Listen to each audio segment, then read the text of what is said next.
ज्या संविधानामुळे मला माणूस म्हणून जगण्याची आणि विधानसभेचा सदस्य होण्याचा अधिकार मिळाला,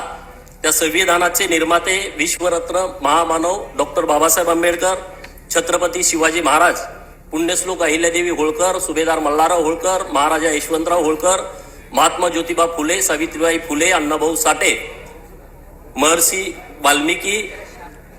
महात्मा बसवेश्वर या सर्व महामानवांना विनम्र अभिवादन करून मी गोपीचंद हिराबाई कुंडलिक पडळकर अखंड हिंदुस्थानातील धनगरांचं आराध्य दैवत श्री बिरोबाला साक्षी ठेवून शपथ घेतो की कायद्याद्वारे स्थापित झाले आहे अशा भारताच्या संविधानाबद्दल मी खरी श्रद्धा व निष्ठा बाळगीन, भारताची सार्वभौमत्वता व एकात्मता उन्नत राखीन आणि आत्ता जे कर्तव्य मी हाती घेणार आहे ते निष्ठापूर्वक पार पाडीन. जय भीम, जय मल्हार, जय भारत. बाळू मामाच्या नावानं सांग भलं.